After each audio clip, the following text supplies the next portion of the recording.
کہ تمہیں لوگوں کے مذاق اڑانے کا ڈر نہیں لگتا؟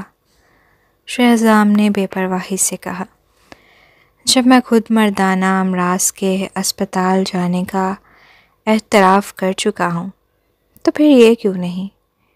یہ کہہ کر اس نے اچانک جھک کر صبرین کی آنکھوں میں دیکھا۔ مجھے اس بات کی پرواہ نہیں کہ لوگ کیا کہتے ہیں، میں صرف تمہاری پرواہ کرتا ہوں۔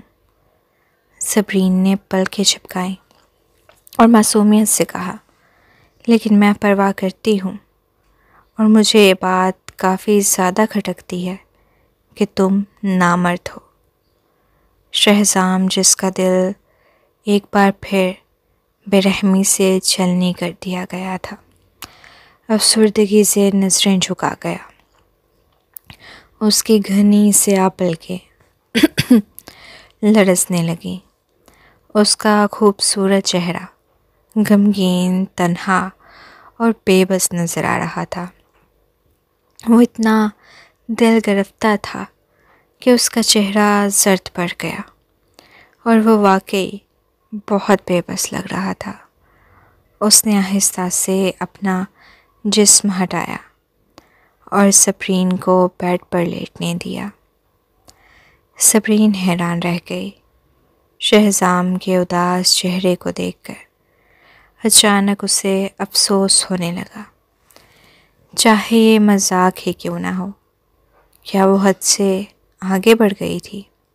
کھا شہزام، تم…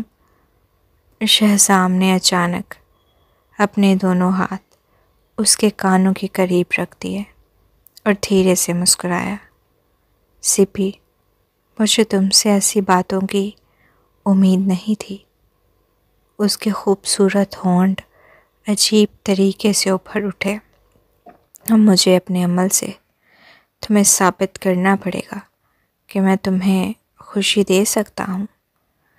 اس کے بدلتے تاثرات نے صبرین کو یکدم حیران کر دیا۔ جب اسے ہوش آیا تو اس نے فوراً اپنا ہاتھ شہزام کے منہ پر رکھ دیا اور جھنجھلا کر بولی، شہزام، کیا تم باز نہیں آ سکتے؟ تمہیں نظر نہیں آ رہا کہ میں ابھی بھی اسپتال میں ہوں؟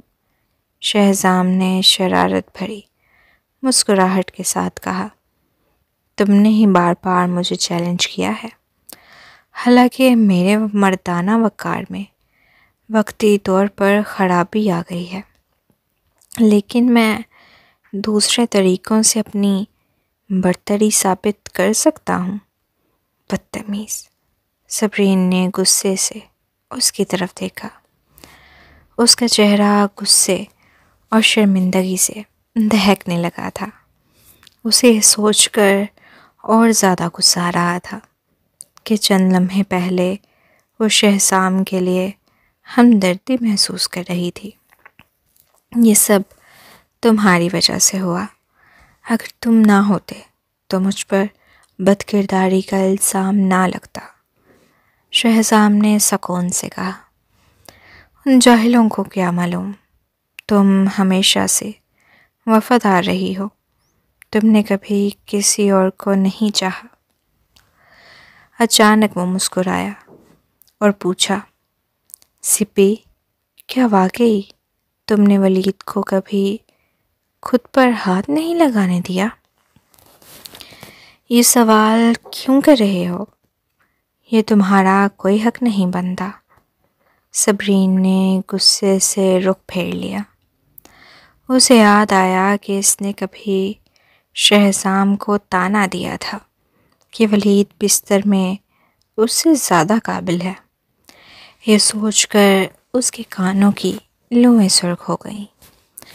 یہ میرا حق ہے کیونکہ اس کا مطلب ہے کہ میں ہی تمہارا واحد مرد تھا۔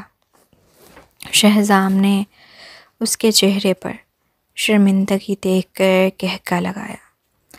وہ ہنسا تو اس کی آنکھوں میں شرارت جھلکنے لگی، جیسے کوئی بچہ کسی بڑی خوشخبری سے محفوظ ہو رہا ہو۔ سپی، میں بہت خوش ہوں، تم اتنی بڑی جھوٹی ہو۔ تمہاری ان باتوں نے مجھے بہت تکلیف دی، میں ہمیشہ سمجھتا رہا کہ تم اور ولید سادہ خود پرستی مت دکھاؤ، یہ میرا مسئلہ ہے، تمہارا نہیں، صبرین نے چڑ کر کہا۔ شہزام نے مسکراتے ہوئے کہا، ایسا ہی ہے نا، لیکن حقیقت یہ ہے کہ تم نے خود کو ہمیشہ میرے لیے ہی مخصوص رکھا۔ یہ ہمیشہ سے ایک دوسرے کو چاہتے تھے، لیکن ہم نے کبھی یہ مانا نہیں۔ صبرین نے کندھے اچکائے۔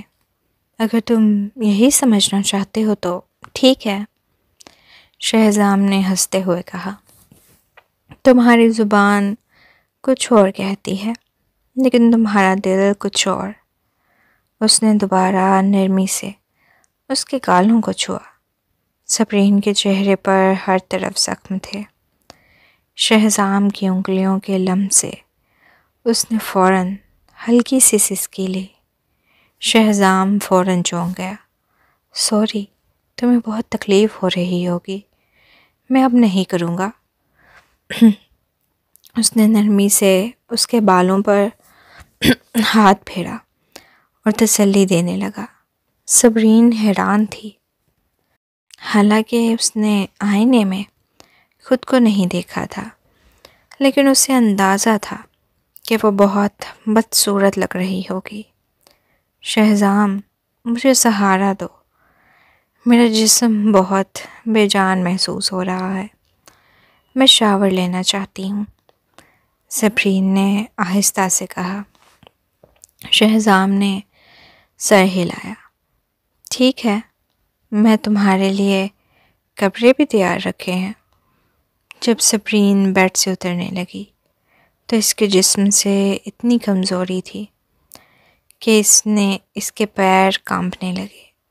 شہزام نے اسے سہارا دے کر باتھ روم تک پہنچایا اور دروازہ بند کر دیا۔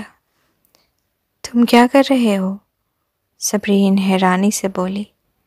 ظاہر ہے تمہاری مدد کر رہا ہوں، شہزام نے سنجیدگی سے جواب دیا۔ باہر جاؤ۔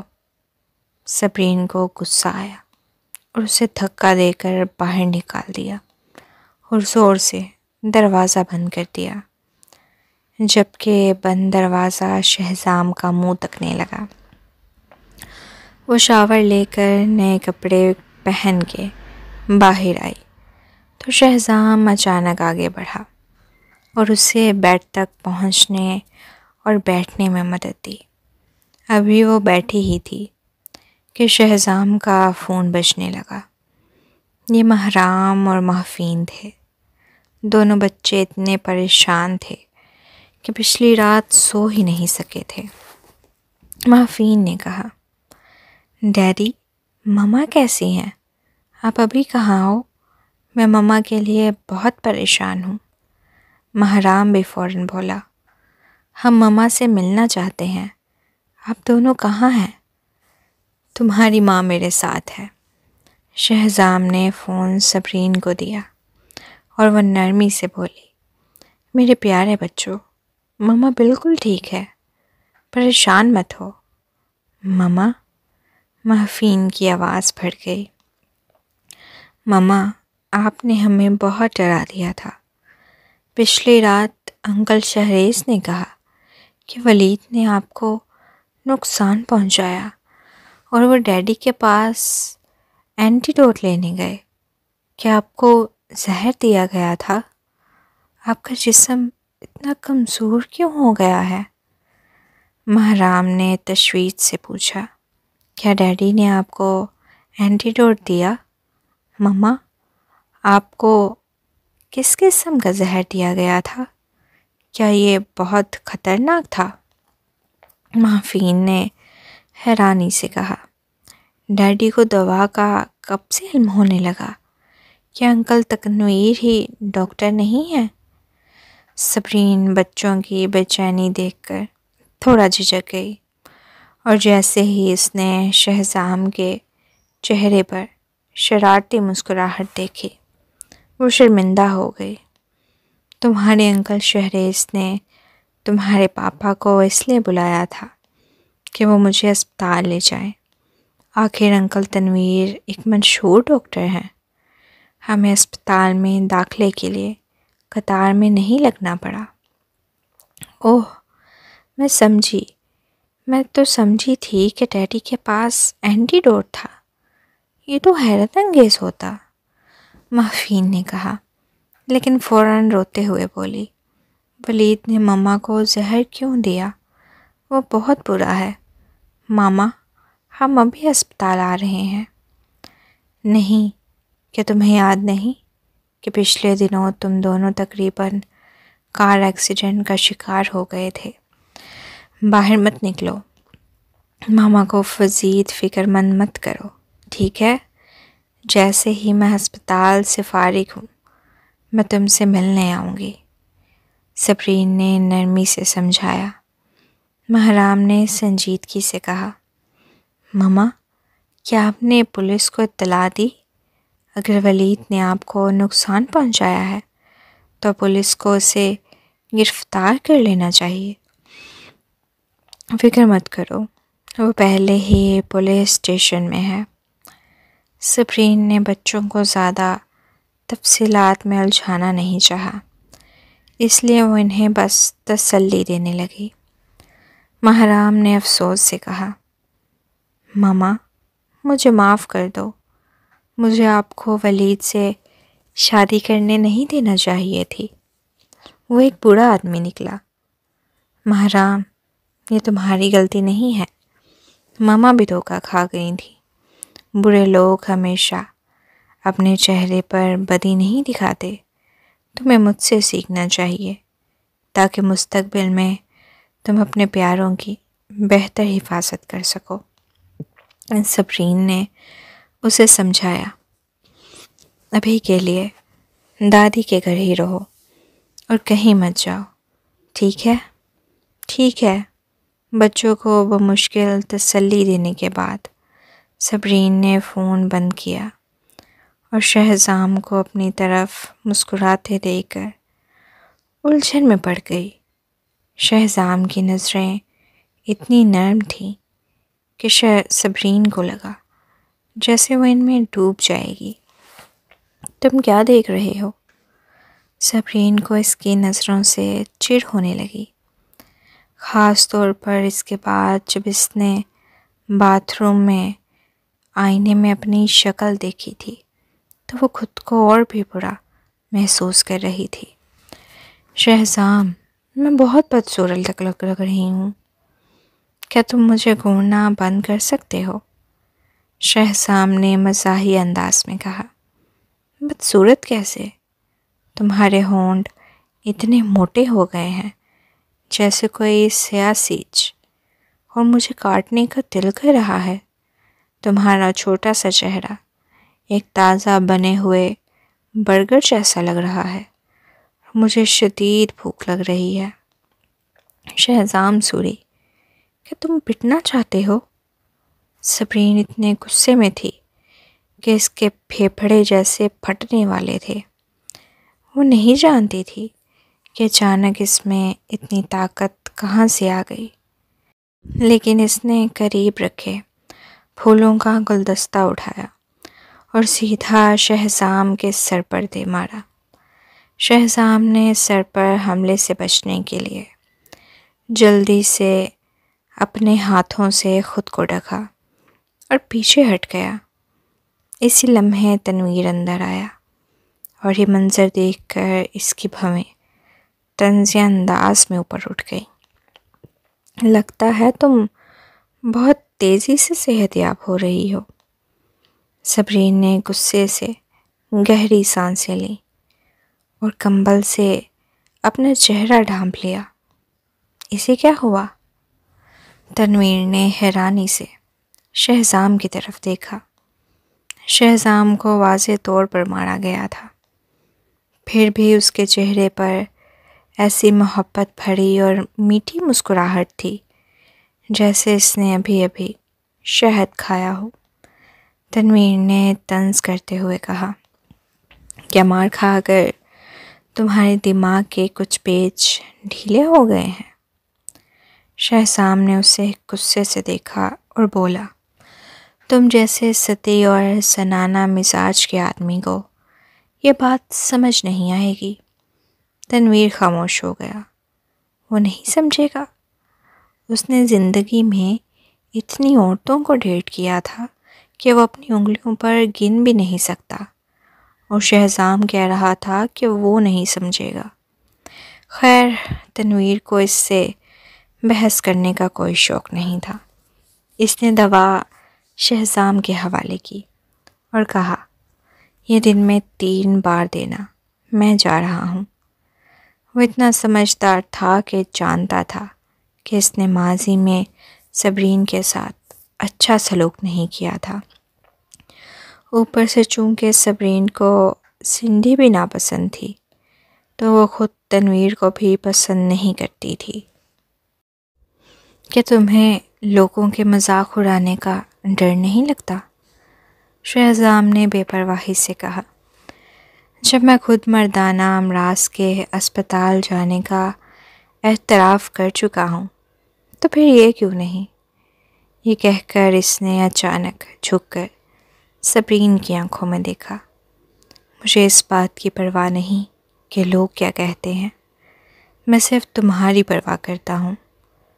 صبرین نے پلکیں جھپکائیں اور معصومیت سے کہا، لیکن میں پرواہ کرتی ہوں، اور مجھے یہ بات کافی زیادہ کھٹکتی ہے کہ تم نامرد ہو۔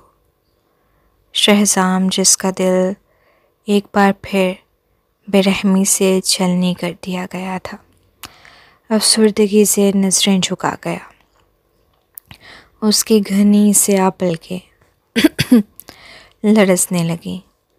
اس کا خوبصورت چہرہ غمگین، تنہا اور بے بس نظر آ رہا تھا۔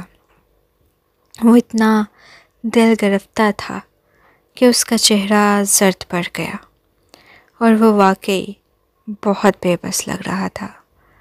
اس نے آہستہ سے اپنا جسم ہٹایا اور صبرین کو بیڈ پر لیٹنے دیا۔ صبرین حیران رہ گئی، شہزام کے اداس چہرے کو دیکھ کر۔ اچانک اسے افسوس ہونے لگا، چاہے یہ مذاق ہی کیوں نہ ہو، کیا وہ حد سے آگے بڑھ گئی تھی؟ شہزام شہزام نے اچانک اپنے دونوں ہاتھ اس کے کانوں کے قریب رکھ دیے اور دھیرے سے مسکرایا۔ سپی، مجھے تم سے ایسی باتوں کی امید نہیں تھی۔ اس کے خوبصورت ہونٹ عجیب طریقے سے ابھر اٹھے۔ اب مجھے اپنے عمل سے تمہیں ثابت کرنا پڑے گا کہ میں تمہیں خوشی دے سکتا ہوں۔ اس کے بدلتے تاثرات نے صبرین کو یکدم حیران کر دیا۔ جب اسے ہوش آیا تو اس نے فوراً اپنا ہاتھ شہزام کے منہ پر رکھ دیا اور جھنجھلا کر بولی، شہزام، کیا تم باز نہیں آ سکتے؟ تمہیں نظر نہیں آ رہا کہ میں ابھی بھی اسپتال میں ہوں؟ شہزام نے شرارت بھری مسکراہٹ کے ساتھ کہا، تم نے ہی بار بار مجھے چیلنج کیا ہے، حالانکہ میرے مردانہ وقار میں وقتی طور پر خرابی آ گئی ہے، لیکن میں دوسرے طریقوں سے اپنی برتری ثابت کر سکتا ہوں۔ بدتمیز، صبرین نے غصے سے اس کی طرف دیکھا۔ اس کا چہرہ غصے اور شرمندگی سے دہکنے لگا تھا۔ اسے سوچ کر اور زیادہ غصہ آ رہا تھا کہ چند لمحے پہلے وہ شہزام کے لیے ہمدردی محسوس کر رہی تھی۔ یہ سب تمہاری وجہ سے ہوا۔ اگر تم نہ ہوتے تو مجھ پر بد کرداری کا الزام نہ لگتا۔ شہزام نے سکون سے کہا، ان جاہلوں کو کیا معلوم، تم ہمیشہ سے وفادار رہی ہو، تم نے کبھی کسی اور کو نہیں چاہا۔ اچانک وہ مسکرایا اور پوچھا، سپی، کیا واقعی تم نے ولید کو کبھی خود پر ہاتھ نہیں لگانے دیا؟ یہ سوال کیوں کر رہے ہو؟ یہ تمہارا کوئی حق نہیں بنتا۔ صبرین نے غصے سے رخ پھیر لیا۔ اسے یاد آیا کہ اس نے کبھی شہزام کو طعنہ دیا تھا کہ ولید بستر میں اس سے زیادہ قابل ہے۔ یہ سوچ کر اس کے کانوں کی لویں سرخ ہو گئیں۔ یہ میرا حق ہے کیونکہ اس کا مطلب ہے کہ میں ہی تمہارا واحد مرد تھا۔ شہزام نے اس کے چہرے پر شرمندگی دیکھ کر قہقہ لگایا۔ وہ ہنسا تو اس کی آنکھوں میں شرارت جھلکنے لگی، جیسے کوئی بچہ کسی بڑی خوشخبری سے محفوظ ہو رہا ہو۔ سپی، میں بہت خوش ہوں، تم اتنی بڑی جھوٹی ہو۔ تمہاری ان باتوں نے مجھے بہت تکلیف دی۔ میں ہمیشہ سمجھتا رہا کہ تم اور ولید زیادہ خود پرستی مت دکھاؤ، یہ میرا مسئلہ ہے، تمہارا نہیں، صبرین نے چڑ کر کہا۔ شہزام نے مسکراتے ہوئے کہا، ایسا ہی ہے نا، لیکن حقیقت یہ ہے کہ تم نے خود کو ہمیشہ میرے لیے ہی مخصوص رکھا۔ یہ ہمیشہ سے ایک دوسرے کو چاہتے تھے، لیکن ہم نے کبھی یہ مانا نہیں۔ صبرین نے کندھے اچکائے۔ اگر تم یہی سمجھنا چاہتے ہو تو ٹھیک ہے، شہزام نے ہنستے ہوئے کہا۔ تمہاری زبان کچھ اور کہتی ہے، لیکن تمہارا دل کچھ اور۔ اس نے دوبارہ نرمی سے اس کے گالوں کو چھوا۔ صبرین کے چہرے پر ہر طرف زخم تھے۔ شہزام کی انگلیوں کے لمس سے اس نے فوراً ہلکی سی سسکی لی۔ شہزام فوراً چونک گیا۔ سوری، تمہیں بہت تکلیف ہو رہی ہوگی، میں اب نہیں کروں گا۔ اس نے نرمی سے اس کے بالوں پر ہاتھ پھیرا اور تسلی دینے لگا۔ صبرین حیران تھی، حالانکہ اس نے آئینے میں خود کو نہیں دیکھا تھا، لیکن اسے اندازہ تھا کہ وہ بہت بدصورت لگ رہی ہوگی۔ شہزام، مجھے سہارا دو، میرا جسم بہت بے جان محسوس ہو رہا ہے، میں شاور لینا چاہتی ہوں، صبرین نے آہستہ سے کہا۔ شہزام نے سر ہلایا۔ ٹھیک ہے، میں تمہارے لیے کپڑے بھی تیار رکھے ہیں۔ جب صبرین بیڈ سے اترنے لگی تو اس کے جسم سے اتنی کمزوری تھی کہ اس کے پیر کانپنے لگے۔ شہزام نے اسے سہارا دے کر باتھ روم تک پہنچایا اور دروازہ بند کر دیا۔ تم کیا کر رہے ہو؟ صبرین حیرانی سے بولی۔ ظاہر ہے تمہاری مدد کر رہا ہوں، شہزام نے سنجیدگی سے جواب دیا۔ باہر جاؤ۔ صبرین کو غصہ آیا اور اسے دھکا دے کر باہر نکال دیا اور زور سے دروازہ بند کر دیا، جبکہ بند دروازہ شہزام کا منہ تکنے لگا۔ وہ شاور لے کر نئے کپڑے پہن کے باہر آئی تو شہزام اچانک آگے بڑھا اور اسے بیڈ تک پہنچنے اور بیٹھنے میں مدد دی۔ ابھی وہ بیٹھی ہی تھی کہ شہزام کا فون بجنے لگا۔ یہ محرام اور محفین تھے۔ دونوں بچے اتنے پریشان تھے کہ پچھلی رات سو ہی نہیں سکے تھے۔ محفین نے کہا، ڈیڈی، مما کیسی ہیں؟ آپ ابھی کہاں ہو؟ میں مما کے لیے بہت پریشان ہوں۔ محرام بھی فوراً بولا، ہم مما سے ملنا چاہتے ہیں، آپ دونوں کہاں ہیں؟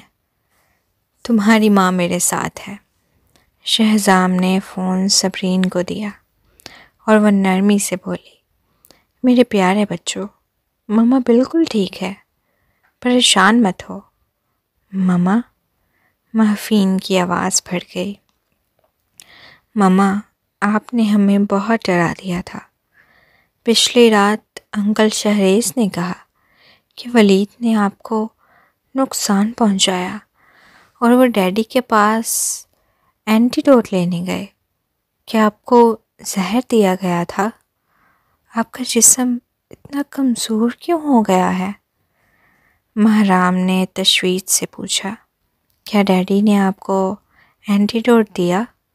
مما، آپ کو کس قسم کا زہر دیا گیا تھا؟ کیا یہ بہت خطرناک تھا؟ محفین نے حیرانی سے کہا۔ ڈیڈی کو دوا کا کب سے علم ہونے لگا؟ کیا انکل تنویر ہی ڈاکٹر نہیں ہے؟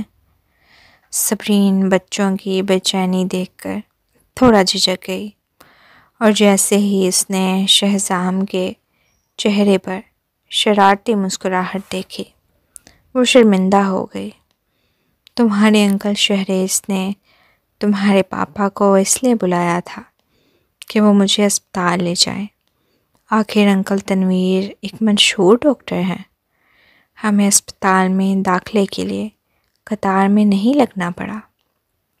اوہ، میں سمجھی، میں تو سمجھی تھی کہ ڈیڈی کے پاس اینٹیڈوٹ تھا۔ یہ تو حیرت انگیز ہوتا، محفین نے کہا، لیکن فوراً روتے ہوئے بولی، ولید نے مما کو زہر کیوں دیا؟ وہ بہت برا ہے۔ ماما، ہم ابھی اسپتال آ رہے ہیں۔ نہیں، کہ تمہیں یاد نہیں کہ پچھلے دنوں تم دونوں تقریباً کار ایکسیڈنٹ کا شکار ہو گئے تھے؟ باہر مت نکلو، ماما کو مزید فکر مند مت کرو، ٹھیک ہے؟ جیسے ہی میں ہسپتال سے فارغ ہوں میں تم سے ملنے آؤں گی، صبرین نے نرمی سے سمجھایا۔ مہرام نے سنجیدگی سے کہا، ماما، کیا آپ نے پولیس کو اطلاع دی؟ اگر ولید نے آپ کو نقصان پہنچایا ہے تو پولیس کو اسے گرفتار کر لینا چاہیے۔ فکر مت کرو، وہ پہلے ہی پولیس اسٹیشن میں ہے۔ صبرین نے بچوں کو زیادہ تفصیلات میں الجھانا نہیں چاہا، اس لیے وہ انہیں بس تسلی دینے لگی۔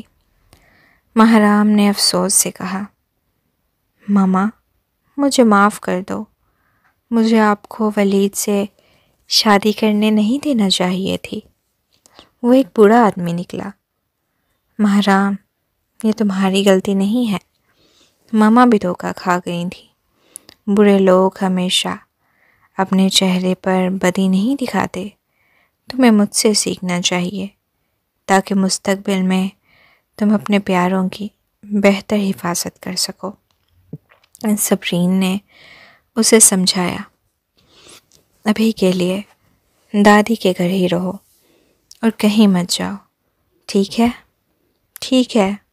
بچوں کو بمشکل تسلی دینے کے بعد صبرین نے فون بند کیا اور شہزام کو اپنی طرف مسکراتے دیکھ کر الجھن میں پڑ گئی۔ شہزام کی نظریں اتنی نرم تھیں کہ صبرین کو لگا جیسے وہ ان میں ڈوب جائے گی۔ تم کیا دیکھ رہے ہو؟ صبرین کو اس کی نظروں سے چڑ ہونے لگی، خاص طور پر اس کے بعد جب اس نے باتھ روم میں آئینے میں اپنی شکل دیکھی تھی تو وہ خود کو اور بھی برا محسوس کر رہی تھی۔ شہزام، میں بہت بدصورت لگ رہی ہوں، کیا تم مجھے گھورنا بند کر سکتے ہو؟ شہزام نے مزاحی انداز میں کہا۔ بدصورت کیسے؟ تمہارے ہونٹ اتنے موٹے ہو گئے ہیں جیسے کوئی سیاہ سیج، اور مجھے کاٹنے کا دل کر رہا ہے۔ تمہارا چھوٹا سا چہرہ ایک تازہ بنے ہوئے برگر جیسا لگ رہا ہے، مجھے شدید بھوک لگ رہی ہے۔ شہزام سوری، کیا تم پٹنا چاہتے ہو؟ صبرین اتنے غصے میں تھی کہ اس کے پھیپھڑے جیسے پھٹنے والے تھے۔ وہ نہیں جانتی تھی کہ اچانک اس میں اتنی طاقت کہاں سے آ گئی، لیکن اس نے قریب رکھے پھولوں کا گلدستہ اٹھایا اور سیدھا شہزام کے سر پر دے مارا۔ شہزام نے سر پر حملے سے بچنے کے لیے جلدی سے اپنے ہاتھوں سے خود کو ڈھکا اور پیچھے ہٹ گیا۔ اسی لمحے تنویر اندر آیا اور یہ منظر دیکھ کر اس کی بھویں طنزیہ انداز میں اوپر اٹھ گئی۔ لگتا ہے تم بہت تیزی سے صحت یاب ہو رہی ہو۔ صبرین نے غصے سے گہری سانسیں لیں اور کمبل سے اپنا چہرہ ڈھانپ لیا۔ اسے کیا ہوا؟ تنویر نے حیرانی سے شہزام کی طرف دیکھا۔ شہزام کو واضح طور پر مارا گیا تھا، پھر بھی اس کے چہرے پر ایسی محبت بھری اور میٹھی مسکراہٹ تھی جیسے اس نے ابھی ابھی شہد کھایا ہو۔ تنویر نے طنز کرتے ہوئے کہا، کیا مار کھا کر تمہارے دماغ کے کچھ پیچ ڈھیلے ہو گئے ہیں؟ شہزام نے اسے غصے سے دیکھا اور بولا، تم جیسے سطحی اور سنانہ مزاج کے آدمی کو یہ بات سمجھ نہیں آئے گی۔ تنویر خاموش ہو گیا۔ وہ نہیں سمجھے گا؟ اس نے زندگی میں اتنی عورتوں کو ڈیٹ کیا تھا کہ وہ اپنی انگلیوں پر گن بھی نہیں سکتا، اور شہزام کہہ رہا تھا کہ وہ نہیں سمجھے گا۔ خیر، تنویر کو اس سے بحث کرنے کا کوئی شوق نہیں تھا۔ اس نے دوا شہزام کے حوالے کی اور کہا، یہ دن میں 3 بار دینا، میں جا رہا ہوں۔ وہ اتنا سمجھدار تھا کہ جانتا تھا کہ اس نے ماضی میں صبرین کے ساتھ اچھا سلوک نہیں کیا تھا۔ اوپر سے چونکہ صبرین کو سنڈی بھی ناپسند تھی، تو وہ خود تنویر کو بھی پسند نہیں کرتی تھی۔